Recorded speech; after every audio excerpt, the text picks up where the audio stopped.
এক ছিল এক ছোট্ট হাঁসের বাচ্চা, তার নাম নীলু। নীলু আর ৫টা হাঁসের মতো একদমই ছিল না, সে ছিল টকটকে নীল রঙের। আসলে হয়েছে কি, একদিন খেলতে খেলতে সে ভুল করে নীল রঙের এক বালতিতে পড়ে গিয়েছিল।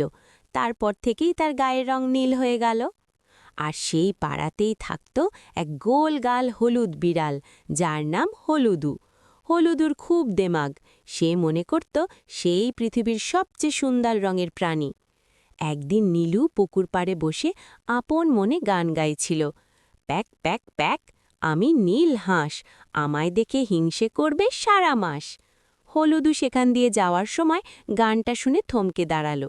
সে তার বড় বড় গোঁফ নাড়িয়ে বলল, আরে, তুমি কি আকাশ থেকে তুপ করে পুকুরে পড়ে গিয়েছ?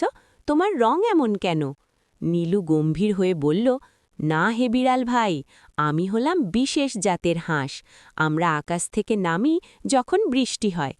হলুদু তো খুব বোকা, সে ভাবল, বাপরে, এ তো জাদুকরি হাঁস। সে কাচুমাচু হয়ে বলল, তুমি কি আমায় বন্ধু করবে নীলু ভাই? আমি তোমাদের আকাশে বেড়াতে যেতে চাই। নীলু মনে মনে হাসল। সে বলল, ঠিক আছে, বন্ধু করা যাবে, তবে তার আগে একটা পরীক্ষা দিতে হবে।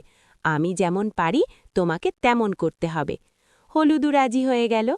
নীলু প্রথমে পুকুরে নেমে ডানা ঝাপটিয়ে এক অদ্ভুত নাচ দেখালো। তারপর বলল, এবার তোমার পালা, পুকুরে নেমে এক পাক ঘুরে এসো।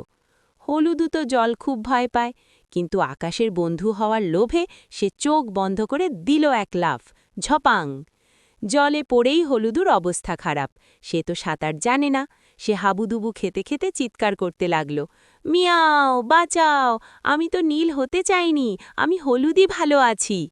নীলু তাড়াতাড়ি গিয়ে তার ঠোঁট দিয়ে টেনে হলুদুকে ডাঙায় তুলল। ভিজে সপসপ হয়ে হলুদু কাঁপতে কাঁপতে বলল, না বাবা, তোমার আকাশভ্রমণ আমার চাই